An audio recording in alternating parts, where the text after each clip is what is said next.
Sejam todos muito bem-vindos à transmissão do culto da Primeira Igreja Batista de Pelotas. Uma alegria imensa tê-los conosco participando do culto.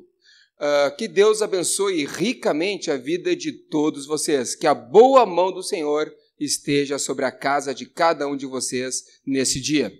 Eu quero convidá-los para que abram comigo sua Bíblia no Evangelho de Marcos, capítulo 16, versículos 9 e 10.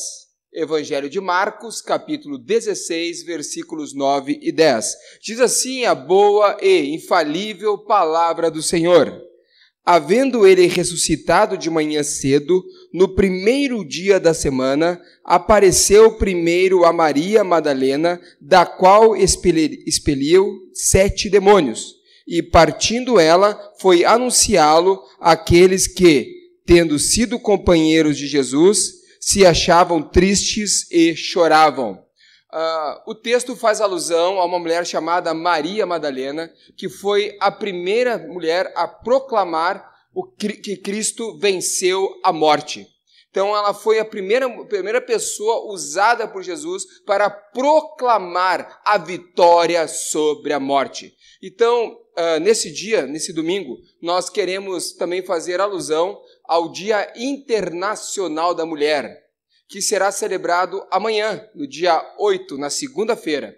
Exatamente em 8 de março de 1975, as Nações Unidas oficializaram o Dia Internacional da Mulher. Cerca de mais de 100 países no globo terrestre celebram essa data tão importante em que nós comemoramos a igualdade e também os direitos civis de todas as mulheres. Que Deus abençoe cada mulher da nossa igreja, da mais jovem até a mais experiente. Que Deus abençoe a todas as mulheres do povo batista e também a todas as mulheres que estão participando desta transmissão. E hoje também nós vamos celebrar a abertura da nossa campanha de missões mundiais. Convidamos todos para que participem conosco da campanha e que juntos possamos levantar uma oferta expressiva e relevante para o campo missionário. Vamos orar antes de começar o culto? Senhor Jesus, muito obrigado por cada pessoa que está participando da transmissão deste culto. Agradecemos também pela vida das mulheres que amanhã celebram uma data tão especial, o Dia Internacional da Mulher. Também, Senhor, damos relevância aqui ao ministério das mulheres, porque o Senhor usou a vida de uma mulher para que ela proclamasse a vitória do Senhor sobre a morte.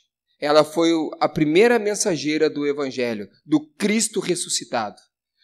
E agora, Deus, rogamos também que o Senhor nos abençoe para que, como igreja, possamos levantar uma oferta, Pai, relevante para o campo missionário. E abençoa, Pai, a vida de todos que estão participando da transmissão do culto. Em nome de Jesus. Amém.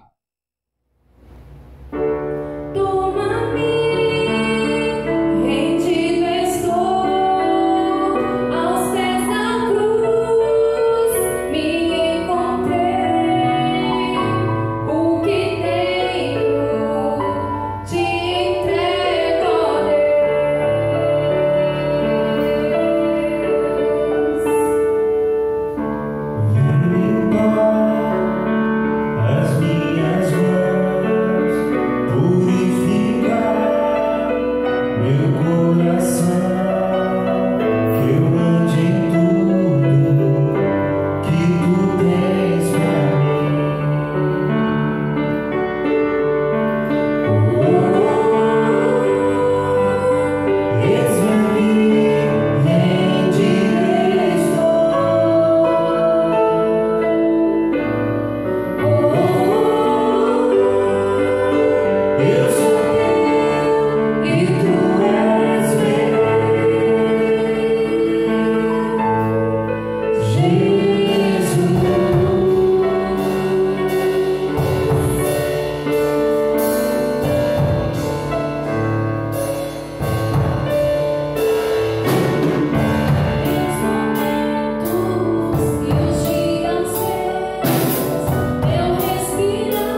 meus queridos, amados irmãos e irmãs.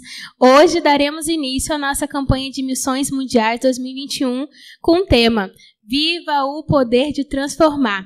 E o texto base dessa campanha encontra-se em 2 Timóteo, do versos 1 até o 7, que nos fala: Pois Deus não nos deu o espírito de covardia, mas de poder, do amor e do equilíbrio. Meus irmãos, a Junta de Missões Mundiais tem desenvolvido vários projetos ao redor do nosso mundo. E a cada domingo da nossa campanha, eu vou trazer alguns projetos para que a nossa igreja conheça um pouquinho. E hoje, o projeto que nós vamos conhecer é o projeto do Lar da Paz no sul da Ásia. E quem vai nos contar sobre esse projeto é a missionária Camila Marques, que ela nos fala a importância da nossa contribuição para que vidas sejam transformadas ao redor do nosso mundo. Bom, a missionária Camila vai nos falar que o Lar da Paz, que é o orfanato, ele surge no ano de 2000 e ele tem o principal objetivo, que é de proteger as crianças daquele país contra o tráfico humano, contra o abuso sexual, contra a escravidão, contra a negligência, a mendigância e principalmente contra aquele sistema daquele país, que é o sistema de castas. Naquele país, as crianças elas são vistas, quando elas estão mendigando ou na rua, como o lixo daquela sociedade, ou como a missionária coloca, e o país entende que aquela população, que aquelas crianças estão naquela condição porque elas não foram boas o suficiente nas suas vidas passadas.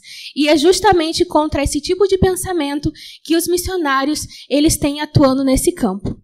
E ela vai nos contando em detalhes que quando aquelas crianças ingressam no Lar da Paz, elas demoram um pouquinho para aprender algumas habilidades.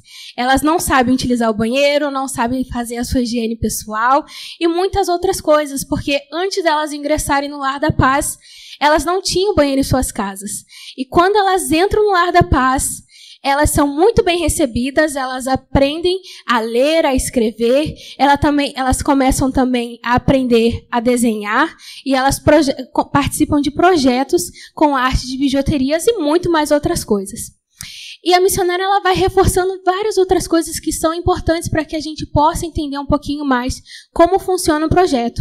E ela nos fala que a Igreja do Senhor é a igreja que se preocupa com os órfãos do mundo.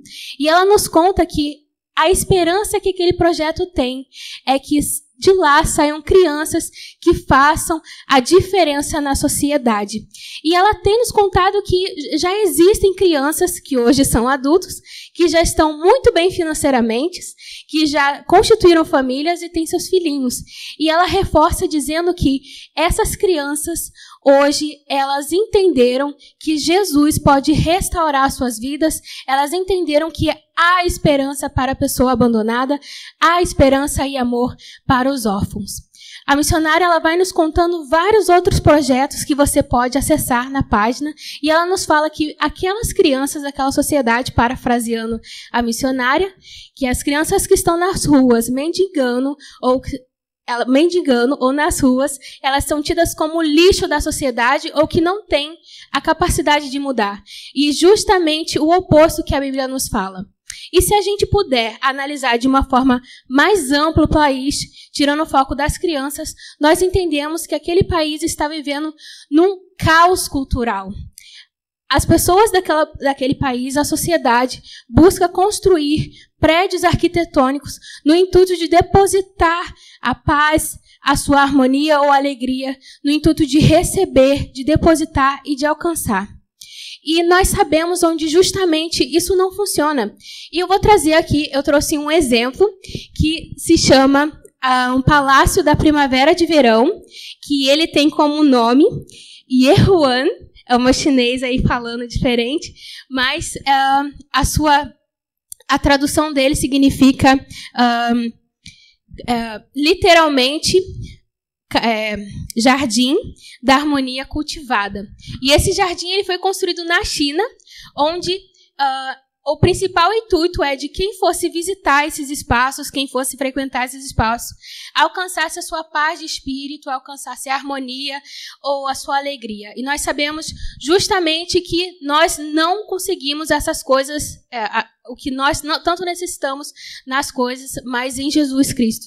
Só nós sabemos que Jesus Cristo pode transformar a realidade, a sociedade do sul da Ásia. Nós sabemos que Jesus Cristo pode transformar, curar a vida daquelas crianças que estão no orfanato desse projeto que nós acabamos de conhecer. Meus irmãos, vocês sabiam que existem diferentes formas de ajudarmos os projetos da Junta de Missões? A primeira é orando para que Deus possa abençoar aquelas crianças daqueles lares do orfanato, pedindo que Deus possa estar abençoando as pessoas que estão à frente desse projeto, os nossos missionários, pedindo para que Deus possa estar abençoando e dando direcionamento. Outra maneira também é ofertando. E a nossa igreja entendeu a relevância dos projetos da Junta de Missões Mundiais e nosso alvo deste ano é de R$10.000. E como nós vamos conseguir isso? Juntos, apenas juntos, de forma excelente, nós seremos relevantes para o reino de Deus. E nós vamos ter diversas atividades para que nós consigamos atingir esse alvo que nós vamos ultrapassar, se Deus quiser. Então, semana que vem, nós já vamos ter a cantina. O Ministério Infantil está organizando uma cantina maravilhosa. Pensa bem, no próximo domingo, além de tu ouvir a palavra de Deus, ver o que Deus quer falar ao teu coração, você vai provar uma comida maravilhosa, deliciosa, e ainda vai abençoar o projeto de missões mundiais. Outra maneira também é de ofertar. Então, não fique de fora do que Deus tem para fazer. Vamos juntos, como igreja, como uníssono, abençoar e ser relevantes para o reino de Deus. Meus irmãos, nesse momento aparecerá na tela a conta da nossa igreja, onde você poderá realizar os depósitos dos seus dízimos e das suas ofertas. Oremos. Querido Deus, amado Pai, nós te louvamos, nós te agradecemos por tudo que o Senhor tem feito em nossas vidas, Pai amado. Nós te agradecemos pela vida da Junta de Missões Mundiais, Pai amado. Nós te colocamos todos os projetos que estão sendo desenvolvidos, Pai amado, que o Senhor possa estar ajudando eles a atingir esse alvo que eles tanto necessitam para que novos projetos sejam implementados. Pai amado, nós te agradecemos também, Senhor, pelos irmãos da nossa igreja que tem a oportunidade de ofertar, Pai amado. Nós pedimos misericórdia também por aqueles que não têm condição, Pai amado, que o Senhor possa estar com teu olhar de amor, Senhor, sobre a vida dessas pessoas, Pai amado. Muito obrigado, porque essa é a maneira que nós temos, Senhor, de devolver tudo aquilo que o Senhor tem feito em nossas vidas. Em nome de Jesus, amém.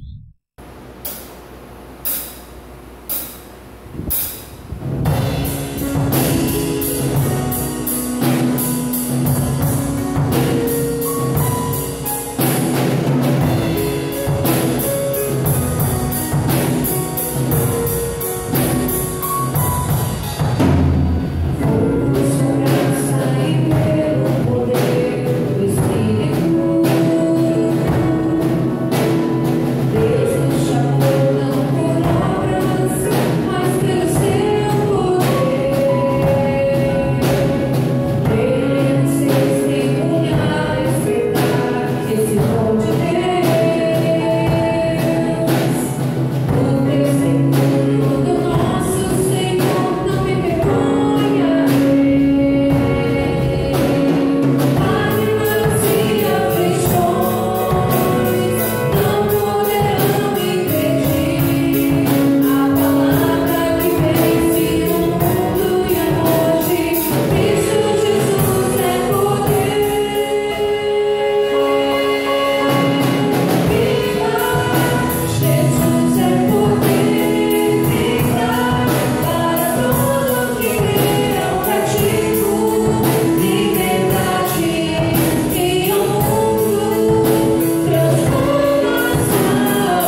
dia, igreja! É uma alegria estarmos aqui nessa transmissão e nós, nesse domingo, comemoramos o Dia da Esposa do Pastor. E, nesse sentido, a nossa igreja preparou uma lembrança para a esposa do nosso pastor Olavo, que é a Juliana Vigil. Gostaria de pedir para que ela viesse aqui para pegar a sua lembrança. Muito bem. Devido ao distanciamento, não terá abraços, tá, irmãos? Mas nós, como igreja, nós queremos dizer que nós amamos a esposa do nosso pastor, a Juliana. Ela faz um trabalho maravilhoso com as mulheres da nossa igreja e também com as mulheres da região do Rio Grande do Sul. E nós queremos orar pela vida da esposa do nosso pastor, porque nós sabemos a relevância de uma mulher que está ao lado do pastor. Bom, vamos orar então. Senhor Deus e Pai, nós queremos agradecer pela vida da Juliana, Senhor. Obrigada, Senhor, porque nós vemos na vida dela, Senhor, o Teu cuidado, o Teu toque, o Teu carinho, Senhor Deus. Nós vemos os dons e os talentos que o Senhor colocou na vida dela, Pai. Muito obrigada, Senhor, porque o Senhor trouxe o pastor Olavo até esta igreja e juntamente sua esposa, que tem tido uma grande relevância no trabalho com mulheres aqui, Senhor. Muito obrigada, agradecemos pela vida dela, Deus, que em nome de Jesus ela continue sendo essa bênção, Deus, que ela é para nós, e nós queremos aqui simplesmente te agradecer, ó Deus, pelo teu cuidado com a nossa igreja por meio do nosso pastor e de sua esposa, Pai. Essa é a minha oração em nome de Jesus. Amém. Bom dia a todos que nos assistem nesta manhã. Eu quero agradecer o convite a esta igreja, pelo convite para compartilhar uma mensagem bíblica neste dia. Quero trazer também um abraço carinhoso da União Feminina Missionária Batista do Rio Grande do Sul, em especial as mulheres, em comemoração também ao mês da mulher. E hoje eu quero compartilhar com vocês o mesmo tema da campanha de missões mundiais. Viva o poder de transformar. E para isso eu quero convidá-los a abrirem suas Bíblias no texto de Atos dos Apóstolos, no capítulo 16, os versículos 6 até o 15. A palavra de Deus nos diz, em Atos 16, dos versículos 6 ao 15, o seguinte: Paulo e seus companheiros viajaram pela região da Frígia e da Galácia, tendo sido impedidos pelo Espírito Santo de pregar a palavra na província da Ásia.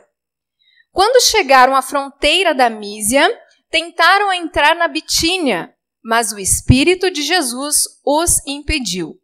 Então contornaram a Mísia e desceram a Troade. Durante a noite, Paulo teve uma visão, na qual um homem da Macedônia estava em pé e lhe suplicava: passe a Macedônia e ajude-nos. Depois que Paulo teve essa visão, preparamo-nos imediatamente para partir para a Macedônia, concluindo que Deus nos tinha chamado para lhes pregar o Evangelho. Partindo de Troade, navegamos diretamente para Samotrácia e no dia seguinte para Neápolis. Dali, partimos para Filipos, na Macedônia, que é colônia romana e a principal cidade daquele distrito. Ali ficamos vários dias. No sábado, saímos da cidade e fomos para a beira do rio, onde esperávamos encontrar um lugar de oração. Sentamo-nos e começamos a conversar com as mulheres que haviam se reunido ali. Uma das que ouviam era uma mulher temente a Deus, chamada Lídia, vendedora de tecido de púrpura da cidade de Tiatira. O Senhor abriu o seu coração para atender a mensagem de Paulo. Tendo sido batizada, bem como os de sua casa, ela nos convidou dizendo: se os senhores me considerem uma crente no Senhor, venham ficar em minha casa. E ela nos convenceu. Diante da palavra de Deus, quero convidá-los a orarmos nesse momento. Senhor, nós cremos na tua palavra, no poder da tua palavra, porque ela foi proferida por ti. E agora, Senhor, nesse momento, apesar de mim, desse instrumento falível, a minha oração, a minha súplica é para que o Senhor chegue e também atenda às necessidades individuais de cada pessoa que me ouve nesse momento. Que o Senhor seja absoluto nesta manhã, apesar de mim, em nome de Jesus. Amém. Viva o poder de transformar.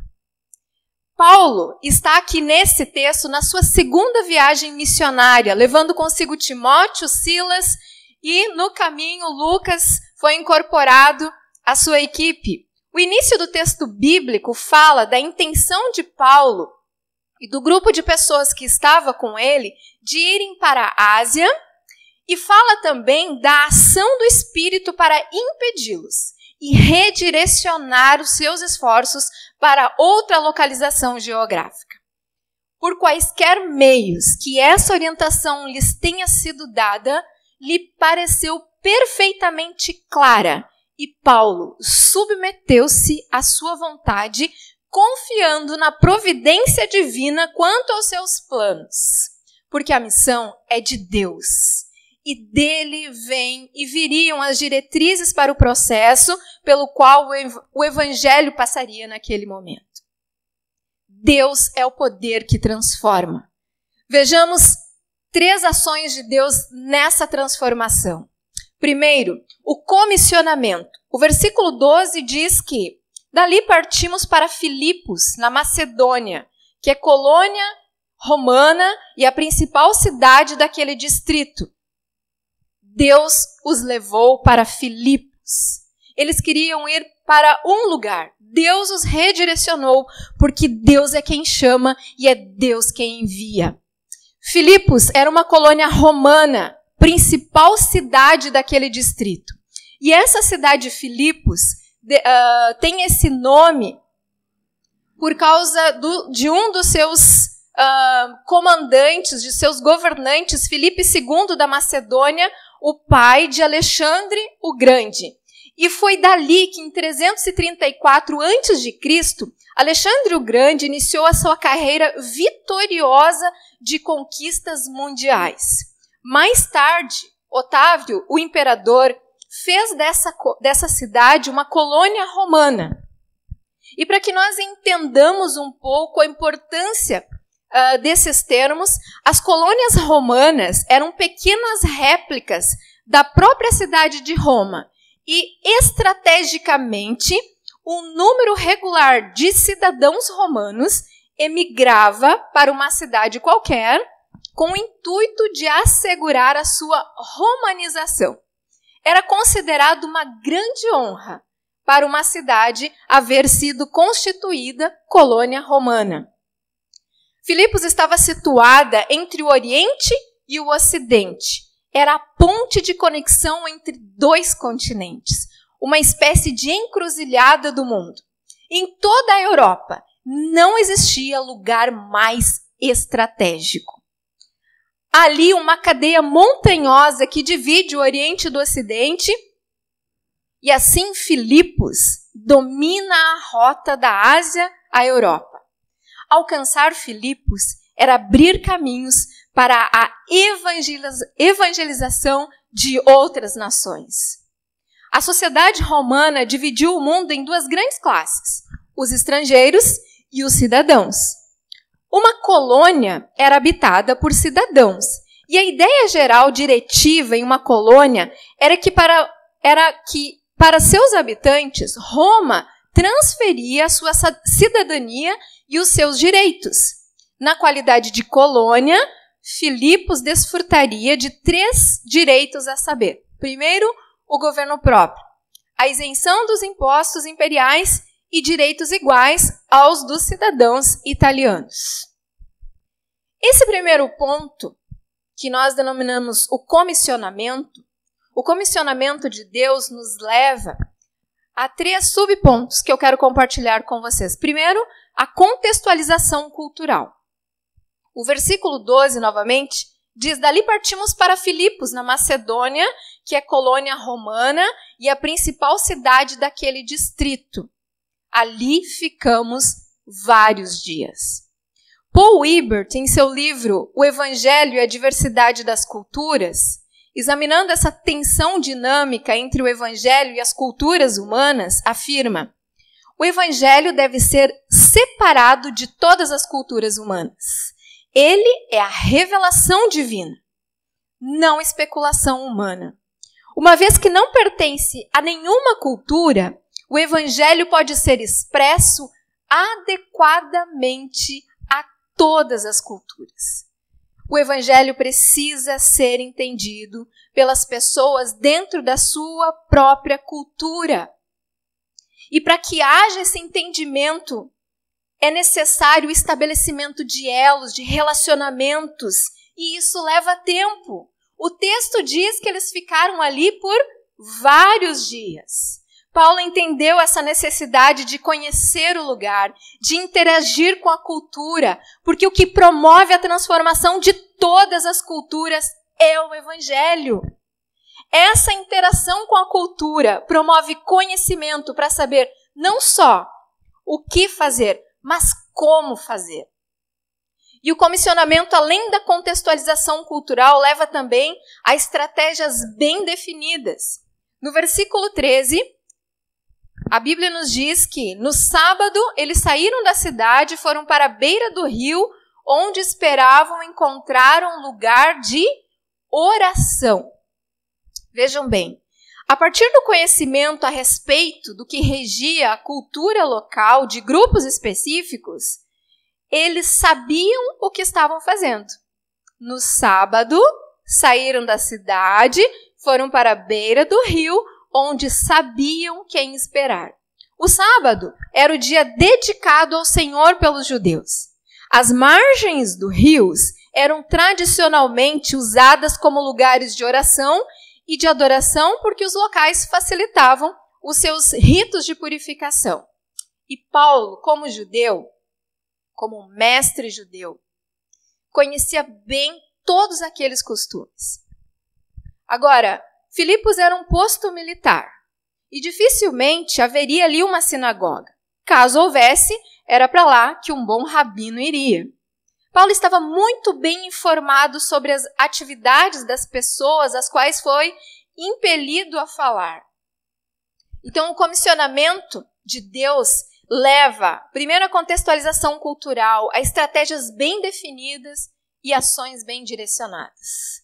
No final, na segunda parte do versículo 13, diz o seguinte: sentamo-nos e começamos a conversar com as mulheres que haviam se reunido ali. Bem, a ausência de figuras masculinas nos mostra que, de fato, não havia uma sinagoga formal naquele lugar. Ele encontrou ali mulheres. Há indícios de que essas mulheres que estavam reunidas fossem gentias e que tenham aderido ao judaísmo. Portanto, elas, tendo aderido ao judaísmo, conhecendo os costumes e também a forma de se vestir dos judeus, puderam reconhecer figuras amistosas naquele grupo que chegou acompanhando Paulo. Timóteo, Lucas, Silas. Paulo, como rabino judeu, jamais conversaria como uma mulher em público. E também não era permitido a uma mulher aprender aos pés de um mestre. Esse era direito apenas dos homens. Mas aqui há um ponto extremamente relevante. O ato de assentarem-se para falar com aquelas mulheres, a despeito dos costumes e também da cultura, apresenta aqui a superioridade do Evangelho, que não faz distinção de importância, mas atribui às pessoas valor, dignidade, eleva-as a um patamar de honra no seu reino, porque de estrangeiros tornam-se filhos da maior autoridade que há na terra e acima dela, cidadãos dos céus, acima da cidadania romana.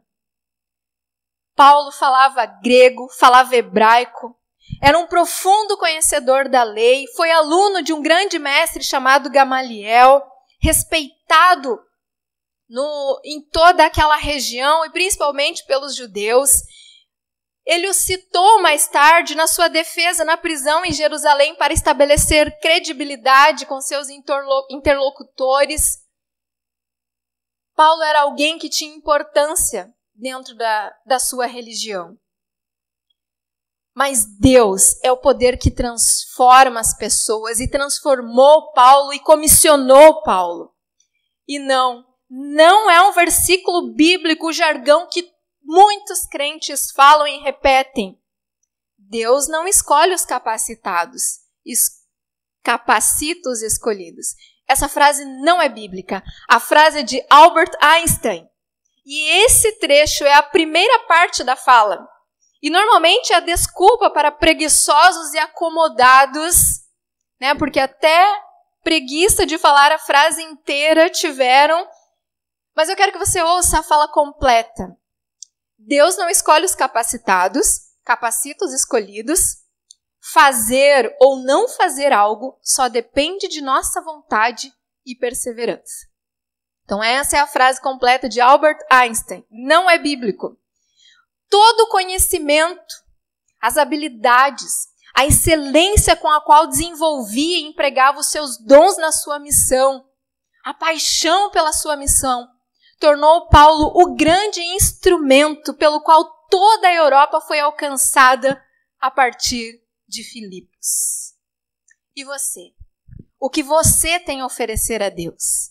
Quais os seus talentos? Quais as suas habilidades? Quais os seus recursos? Sua profissão? O que você pode, assim como Paulo, colocar à disposição da obra missionária? Quanto mais preparado você estiver, maiores chances terá de fazer parte da grande obra missionária que Deus está realizando no mundo. Deus é o poder que transforma. Vejamos 3 ações de Deus nessa transformação. O primeiro ponto é o comissionamento. É Deus quem chama, que dá as capacidades e que envia para onde Ele desejar. O segundo ponto é a mensagem. O versículo 14 diz que uma das que ouviam era uma mulher temente a Deus, chamada Lídia, vendedora de tecido púrpura da cidade de Tiatira. O Senhor abriu o seu coração para atender a mensagem de Paulo. Lídia, natural de Tiatira, uma mulher de negócios, bem-sucedida. A púrpura era um corante famoso e importante na sua região. E é possível que vendesse também tecidos e sedas tingidos com esse corante, o que os tornava ainda mais caros e mais importantes. Os indícios textuais apontam Lídia como uma mulher solteira ou viúva que se esforçava para cumprir as suas obrigações religiosas, judaicas, ainda que não houvesse uma sinagoga ou uma igreja que a encorajasse em suas práticas. Ela tinha essa responsabilidade. E ela liderava a sua família. Era alguém empreendedora, com uma vida organizada, devota. Provavelmente o judaísmo oferecia-lhe princípios espirituais e éticos muito mais elevados que o paganismo. E ela estava em busca da verdade. Agora, o evangelho é superior a qualquer religião. A palavra de Deus que deu início a tudo, que transformou o caos em uma obra maravilhosa, mediante a sua palavra nada resiste, porque traz consigo o poder de quem a proferiu. Hebreus 4:12 diz que a palavra de Deus é viva e eficaz, mais cortante que qualquer espada de 2 gumes.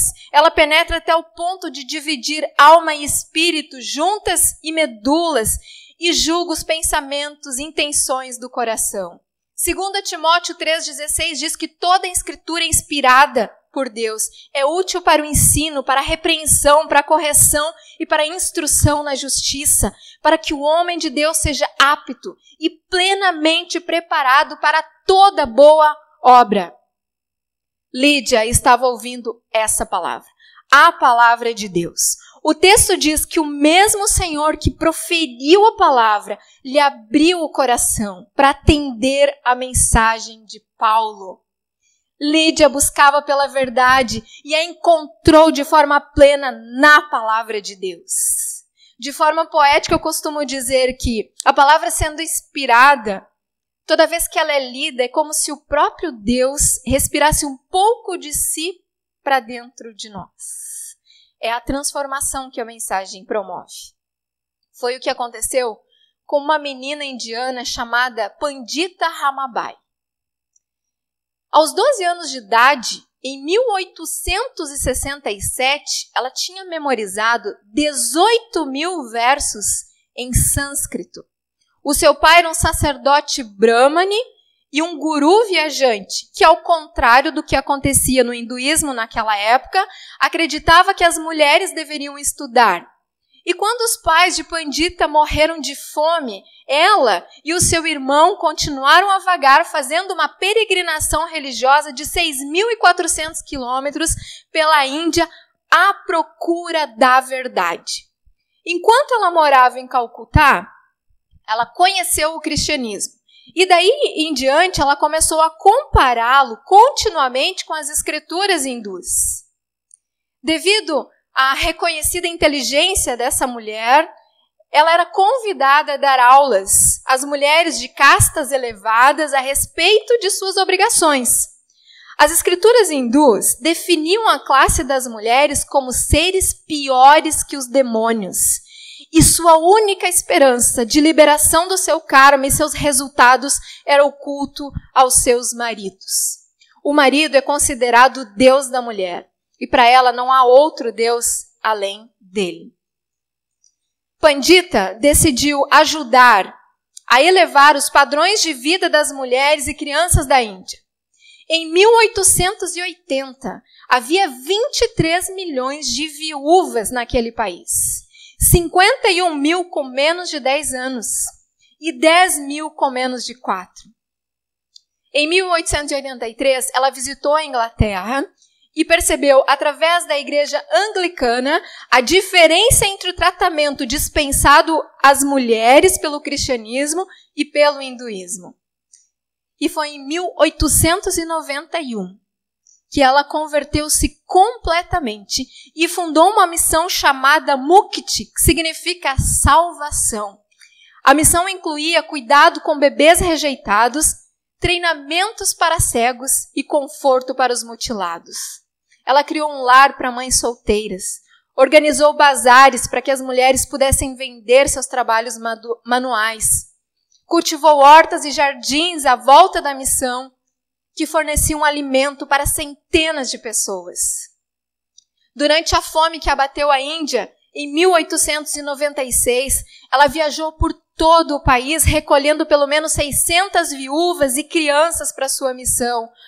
E foi lá que aconteceu um grande avivamento com a conversão de centenas de moças que aprenderam a palavra. E a mensagem que veio de Deus transformou as suas vidas. Isso é avivamento. Durante seus últimos 15 anos de vida, ela traduziu a Bíblia inteira para a língua Marathi, a única tradução feita totalmente por uma mulher em todo o mundo. Em seu leito de morte, ela pediu a Deus que a poupasse até que ela conseguisse fazer a revisão final do seu trabalho. E ele atendeu o seu pedido. Em 1922, 10 dias depois de terminar a revisão da última página, ela encerrou a sua busca e encontrou a verdade de forma plena nos braços do seu Senhor. Não são ritos, não são mantras, não são correntes que trarão as pessoas, que trarão respostas às necessidades das pessoas, mas a mensagem prática do Evangelho. 1 João 3,16 nos chama a atenção para que não amemos apenas com palavras, mas com ações verdadeiras que expressem o amor de Deus. A mensagem transformou Lídia, transformou Mandita e pode transformar você e a vida das pessoas à sua volta, porque Deus é o poder que transforma. 3 ações de Deus nessa transformação. 1º, o comissionamento. 2º, a mensagem. E 3º, os resultados. Oswald Smith, em seu livro O Homem que Deus Usa, afirma que o homem que Deus usa é um homem de fé, que espera pelos resultados. O versículo 15 diz: tendo sido batizada, bem como os de sua casa, ela nos convidou dizendo: se os senhores me consideram uma crente no Senhor, venham ficar em minha casa. E nos convenceu. Lídia, provavelmente como judia, conhecia muito bem a Shema, a declaração de fé dos judeus. O primeiro parágrafo desse conjunto de preceitos da declaração de fé está em Deuteronômio 6, dos versículos 4 até o 9, que diz: ouça, ó Israel, o Senhor, o nosso Deus, é o único Senhor. Ame o Senhor, o seu Deus, de toda a sua alma e de todas as suas forças. Que todas essas palavras que eu lhe ordeno hoje estejam em seu coração. Ensine-as com persistência aos seus filhos, converse sobre elas quando estiver sentado em casa, quando estiver andando pelo caminho, quando se deitar e quando se levantar. Amarre-as como um sinal nos seus braços, prenda-as na testa e escreva nos batentes das portas da sua casa, em seus portões. Se sem conhecer a verdade absoluta ela já era devota, imagina depois de conhecer a verdade plena. Imaginem a chama ardendo em seu coração por compartilhar essa verdade com os seus. Lídia alcançou todos os seus e ainda que vivesse rodeada de ideologias da sua época, ela teve coragem de se posicionar, porque não há como permanecer no mesmo estado quando o Senhor passa a habitar na vida de alguém, porque Ele é o poder que transforma. O seu campo missionário começa na sua casa. Nós estamos no mês de março, no mês em que muitos equívocos serão contados às mulheres em prol do seu empoderamento fictício e afrontador. E um desses equívocos é que a mulher pode ser o que ela quiser. Deus formou a mulher com propósitos bem definidos, que juntamente com o homem o honrem e o glorifiquem. E a maternidade é um grande privilégio. Às mulheres é concedido esse privilégio de formar uma sociedade mais justa com a educação dos seus filhos, uma educação baseada na verdade que liberta de qualquer equívoco espiritual, cultural, ideológico. Deus participou da formação dos seus filhos, como bem mencionou Davi no Salmo 139, e com a chegada de um bebê, mãe, pai, vocês só dão continuidade ao relacionamento que já foi estabelecido nos céus. Seus filhos vieram de Deus e você tem o privilégio de instruí-los na verdade, porque como a Bíblia afirma, se você instruí-lo no caminho da verdade enquanto for pequeno, quando for velho, não se desviará dele. Você tem que crer nos resultados. Durante 15 anos, eu trabalhei como educadora de crianças. E eu lembro de uma ocasião especial em que eu ensinava sobre a importância de contribuirmos financeiramente para missões. Finalizando o período daquele projeto, eu fui procurada por uma menina de aproximadamente 8 ou 9 anos para dizer que queria dar uma quantia expressiva em dinheiro para missões. E quando ela me mostrou a quantia, eu a questionei se ela sabia quanto ela estava querendo ofertar e se seus pais sabiam daquele valor. E ela disse: sim, Juju. E eu estou obedecendo o que eu aprendi. Eram 20 reais. Era toda a sua mesada, tudo que ela tinha. Precisamos crer nos resultados. Em outra oportunidade, uma mulher, tendo tomado a decisão por Jesus, uma mulher muito bem remunerada na sua profissão, passou a investir consideravelmente nos projetos da igreja. E um dia eu a chamei para conversar e dizer-lhe que ela não era obrigada a ofertar tanto, que ela deveria fazer se sentisse à vontade, se achasse adequado. Eu não queria que parecesse que nós a estávamos explorando. Então ela me disse: você me ensinou biblicamente que tudo que eu tenho vem de Deus. Então eu quero dar-lhe muito mais do que simplesmente cumprir com a minha responsabilidade de membro desta igreja. Eu quero dar mais. Quando ensinamos, precisamos crer nos resultados. A impala é um antílope africano de tamanho médio, muito parecido com uma gazela, e ela tem uma capacidade impressionante de saltar acima de 3 metros e uma distância de quase 10 metros. Apesar dessa capacidade impressionante, ela pode permanecer fechada num ambiente com uma parede de apenas 1 metro de altura. Sabe por quê? Porque ela não saltará se não puder ver onde cairá. Até quando nós vamos nos autopreservar de dar saltos de fé, presos às dúvidas, medo, porque não temos a mínima ideia de onde isso pode nos levar? Nós temos que crer nos resultados de uma fé em Deus que diz a verdade quando aponta o caminho sem que eu precise comprová-lo antes. Ana Alzira Nascimento, conhecida como a enfermeira que ficou. Missionária da Junta de Missões Mundiais, trabalhou por quase 20 anos em Angola, um país africano que viveu 30 anos em guerra.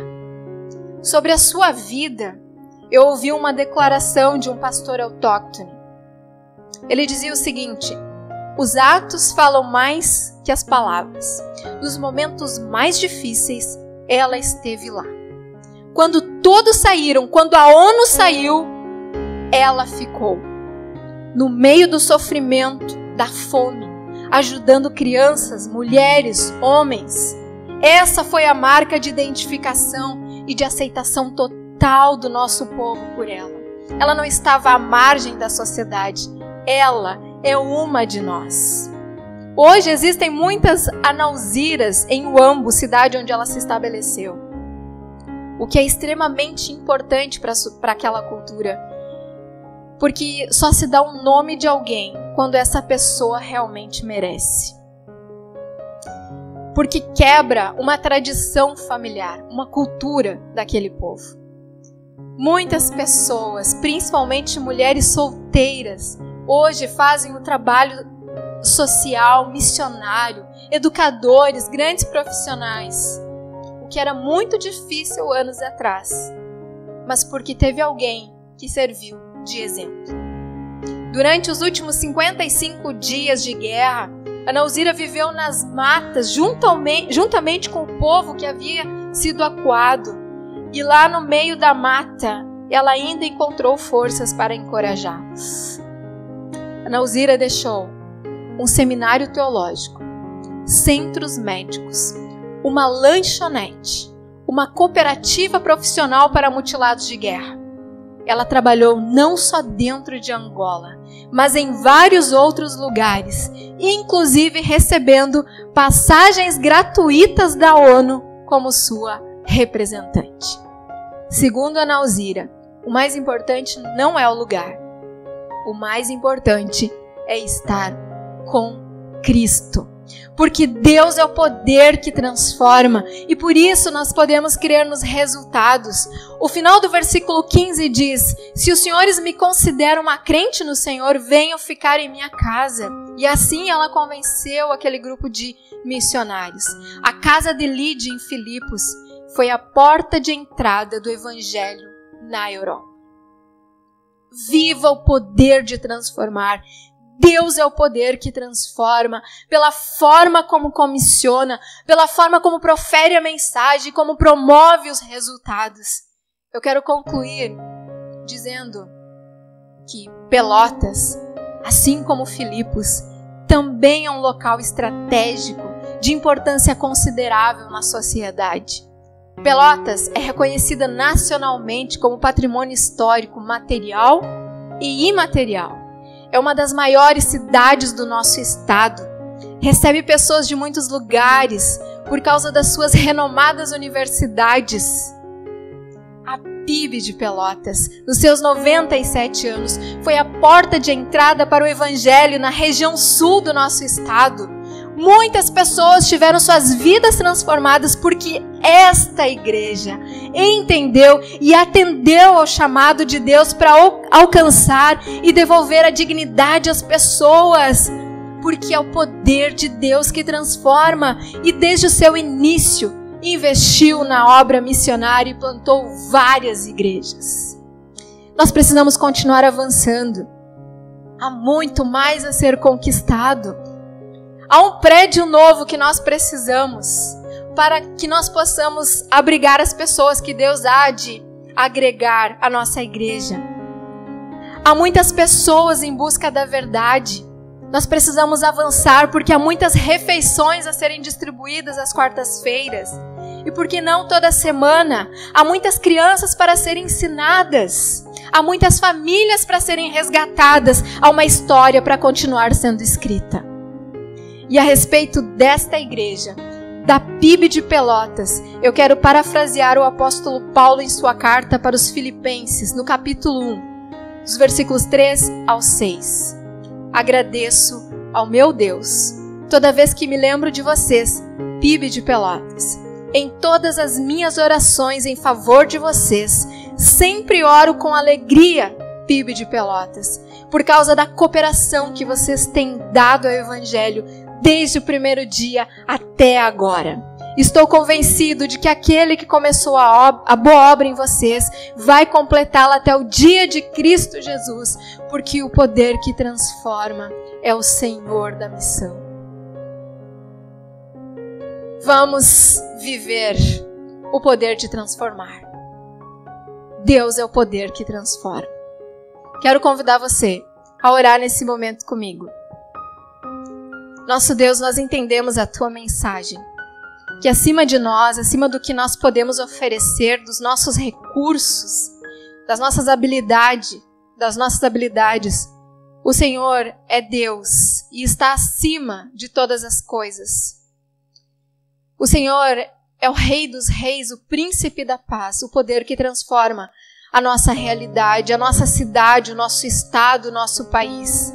E por isso nós colocamos as nossas vidas diante de Ti, crendo nos resultados grandiosos que virão através de Ti, com o privilégio que nós temos, Deus, de participarmos da Tua obra. Nós Te agradecemos por isso, que esta igreja continue avançando e que muitas pessoas possam ser alcançadas para o Teu reino, através de cada pessoa que faz parte desta grei. Nós Te agradecemos por esta igreja, Senhor, em nome de Jesus. Amém e amém. Muito obrigada a todos vocês, que Deus os abençoe grandemente. Agradecemos a todos que participaram da transmissão do culto da Primeira Igreja Batista de Pelotas. Oremos. Que a graça do Senhor Jesus, o amor de Deus Pai, a comunhão e a consolação do Espírito Santo estejam com todos vocês. Amém e amém.